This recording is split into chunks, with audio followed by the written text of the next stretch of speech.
the eldest son's wife, but that doesn't mean I plan to get along well with you, Nicole.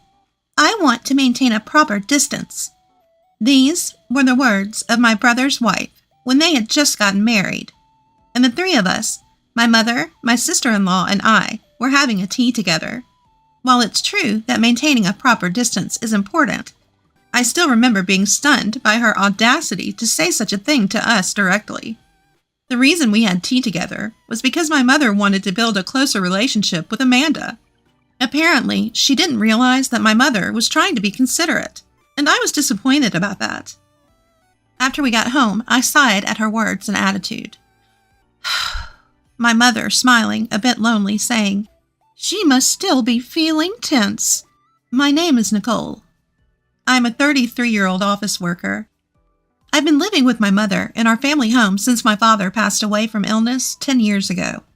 My brother and younger brother both have their own families, but I have no plans to marry yet. It's not that I don't want to get married, but I find my job fulfilling and am satisfied with my current life. One evening, my smartphone rang. The display showed my sister-in-law's name, Amanda. She just had her first child recently. It was very unusual for her to call me. As I answered the call, she said, "It's been a while, Nicole. I just gave birth the other day, but I haven't heard anything from you. Normally, I would expect my sister-in-law to offer congratulations on the birth." I thought to myself, she hasn't changed a bit, as she began the conversation with such a blunt statement. She is the same age as me and has been married to my brother for 7 years. My brother is head over heels for her. I would never say it out loud, but I have never liked her. She tends to make sarcastic remarks and has a nagging way of speaking. For some reason, she doesn't act this way towards my brother. "Amanda, it's been a while. I should have contacted you sooner. I apologize. Congratulations on your childbirth." I had been busy with work, and since my sister-in-law had just given birth, I thought she would be busy too, so I held back from reaching out, but that seemed to have backfired. However, in her case, it would be wise not to mention that. I had once apologized to her for something and used work as an excuse, only to receive an annoying response like, "Are you trying to show off how busy you are because I only work part-time? You don't have to brag about it." Of course, I had no intention of showing off. As I apologized sincerely, she snorted. "Well, whatever. You should come see the baby sometime soon. She's a cute little girl. You're enjoying your single life and working hard, so I'm expecting a nice baby shower gift from you." That's her real purpose, I thought, feeling disheartened. Although the baby is my adorable niece, and her birth is indeed something to celebrate, I couldn't help but wonder why my sister-in-law had to make such unnecessary remarks. I just wish she would let me offer my congratulations with genuine feelings in my own time. "All right, I'll come visit with my mother on a day that works for you." "Oh, please don't bring your mom. I'm not good with her. Besides, I already introduced her to the baby when we left the maternity ward. We even got the congratulatory money from her." I felt irritated by her words. What kind of attitude is that? It's as if she's saying there's no other reason to meet my mother other than for a celebratory gift.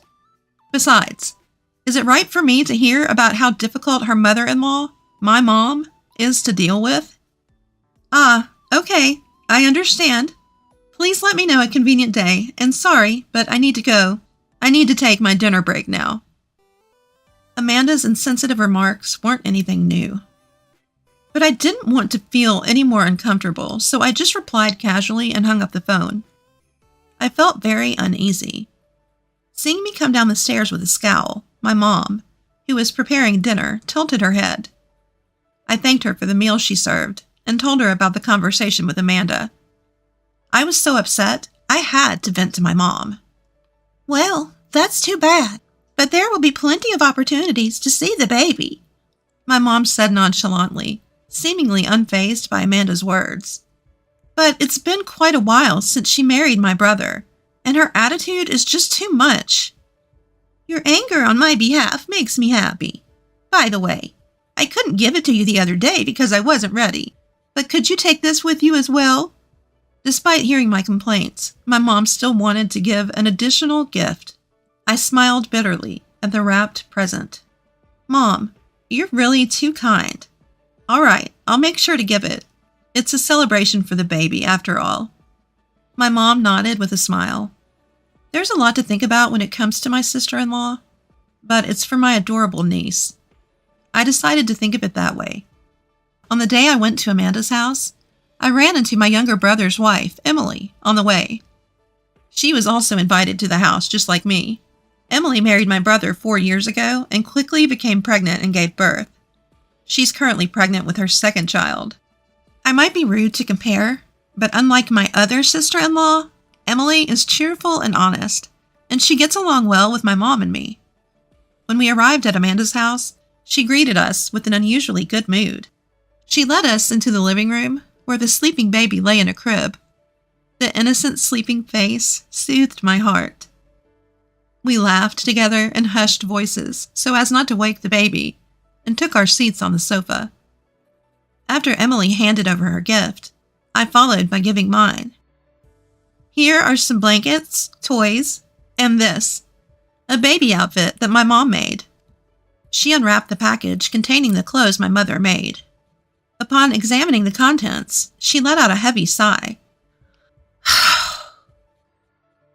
"Handmade? That's worse than trash. Even though she's the grandmother to her eldest son's child, why does she give us such a cheap-looking gift? The other items aren't great either. I'm so disappointed in her." She carelessly threw my mother's handmade clothes on the floor, and my other sister-in-law quickly picked them up. "That's so terrible. Our mother-in-law took her precious time making them and wrapping them so neatly. If you don't want them, I'd be more than happy to take them." My sister-in-law laughed dismissively at Emily's words. "Ha ha ha ha ha! Really?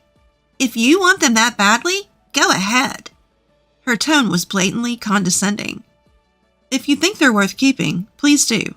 I'm sure my mother would be happy too." At my words, my other sister-in-law's face lit up. "I'm so happy. These are like high-end brand clothes. When the baby is born, I'll dress them in these. I can't wait." Her innocent joy was somehow comforting. If my mother were here, she would probably say the same thing. "Wait, what do you mean by high-end brand?"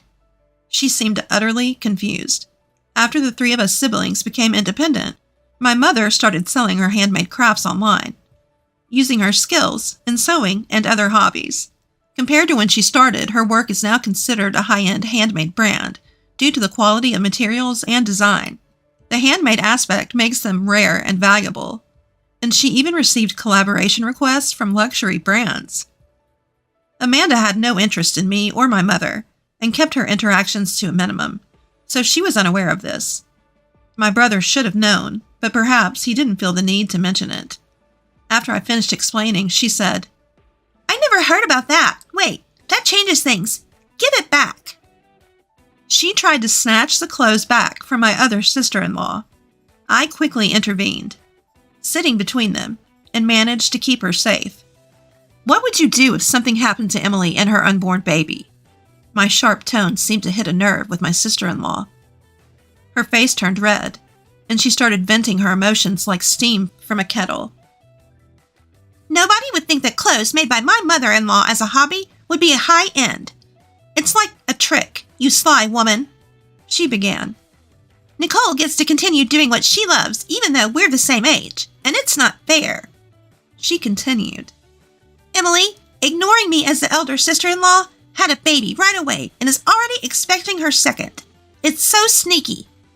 Show some consideration and hold back a little." In summary, that was her rant. Most of it had nothing to do with the current situation, and it seemed like the majority was jealousy towards me and Emily.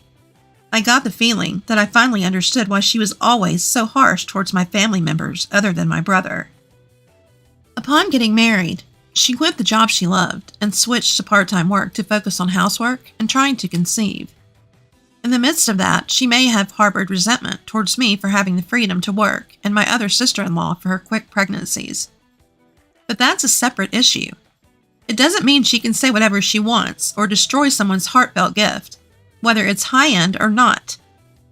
Amanda's emotions exploded, and she started crying loudly, which caused the baby to cry as well. As Emily, who was worried about the baby, tried to approach, Amanda restrained her, yelling, "Don't touch my child!" Emily and I were at a loss for what to do when my brother came home from work. Seeing his wife and baby crying in this strange situation, my brother's face contorts. What happened? Well, as I explained the situation to my brother, who picked up the crying baby to soothe it, he apologized to Emily and me. "I'm sorry. Amanda might be a bit neurotic from her first time parenting. Emily, I'm sorry to trouble you when you're pregnant. Are you feeling okay?" His concern for Emily's well-being seemed to upset his wife even more, and she yelled at him. "Don't flirt with someone else's husband when you're pregnant!" My brother scolded her, saying, "Stop it!" But his wife just whimpered and started crying again. "I'll handle it, so you two don't worry and go home. I'm sorry things turned out like this, even though Amanda invited you over." As my brother looked apologetic, we left their house. Outside, the sun was starting to set, and it was getting dark. I wonder if Amanda's all right. I understand how she feels since I was tense during my first pregnancy, and it was tough mentally. On the way home, despite having been verbally abused, I still worried about Amanda. My mom and Emily are such kind-hearted people. At least it doesn't seem like she was hurt by the harsh words, which makes me feel a bit relieved. Don't worry, my brother's there, so everything will be fine. As I tried to cheer her up, a smile finally returned to her face. A few hours later, after dinner, I returned to my room and picked up my phone to find multiple missed calls from my sister-in-law, Amanda. Yikes! At this point, I had a bad feeling. As I hesitated, my phone vibrated again, and her name appeared on the screen. I wanted to turn the phone off, but, resigning myself to the situation, I answered the call. "Why didn't you answer sooner?" I responded to a clearly irritated Amanda. "I was having dinner. What is my brother doing?" "He's in the bath now." If he were right there, he'd have stopped her from calling, so it makes sense. My brother takes long baths, so she probably wanted to complain about something while he was not around. Even though I have an idea of what's going on, I asked her, "So, what can I do for you?" "Send another set of baby clothes." At her words, I couldn't help but blurt out, "What? Are homemade clothes worse than trash?" "Stop nagging. It's a high-end brand, right? I want to brag about it on SMS. Ask your mother to make another one." I sighed, fed up with her ridiculous request, which was even more absurd than usual. I wasn't expecting her to apologize, but this was too much. As I was at a loss for words, she became even more aggressive. "What's with the sigh?" Emily says. "I've already gotten mine, and everyone else. Really?" From her tone, I could tell she had called my other sister-in-law before me. She probably claimed the clothes as her own and tried to snatch them. Not realizing how absurd her words and actions were, I couldn't help but burst out laughing. "Shame on you, Amanda. Throwing my mother's heartfelt gift on the floor, calling it worse than trash, then flipping your attitude when you find out it's a high-end brand.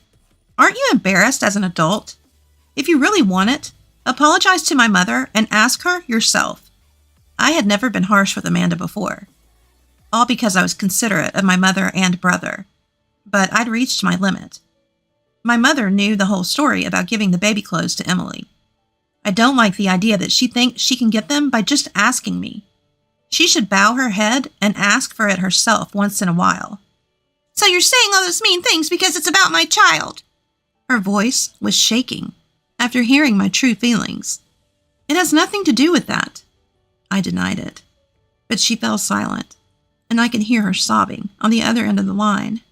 She seemed to be quite sensitive when it came to being criticized herself. "Everyone is so cold. I finally gave birth to a baby, and nobody's pampering me. I'm blocked by Emily, ridiculed by you, and my husband won't even take my side. In the end, only David is on my side." A sudden mention of an unfamiliar name made me doubt my own ears. I was shocked to hear that even gentle Emily had blocked her. But she must have said something terrible to her on the phone. Wait, who's David? At my question, she gasped. Realizing that she had let something slip, she seemed to be panicking. As I waited for her to say something, I heard my brother's voice asking, "What's going on?" He must have just gotten out of the bath. She was startled too, and she stammered. No, that's not... David is just an online friend. You're misunderstanding things. I didn't know what the misunderstanding was, but my sister-in-law was desperately making excuses. I suddenly heard my brother's voice as he took over the call and took the phone away from her. "You're talking to Nicole. Sorry, Nicole, but I need to talk to her for a moment." His voice was lower and angrier than usual.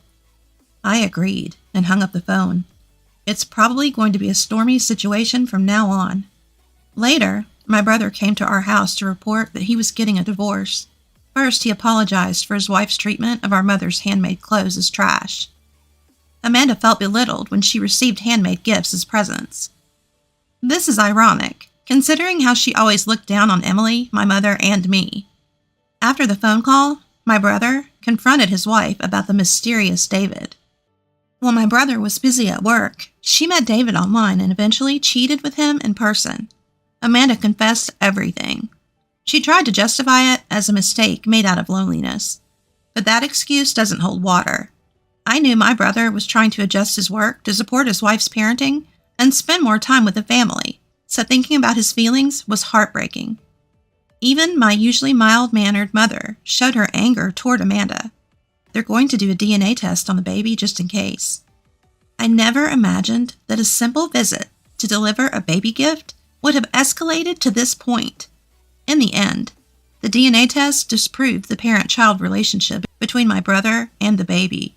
My brother received a large amount of compensation from his wife and her cheater, and the divorce was finalized.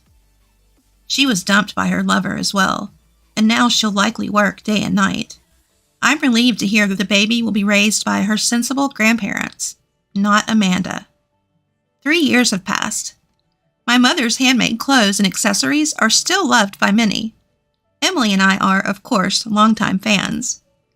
I got married last year and am now pregnant. My mother is already excitedly planning the baby's clothes. My brother, who was deeply hurt by my sister-in-law incident, recently found a new girlfriend. I sincerely hope that he will find true happiness this time.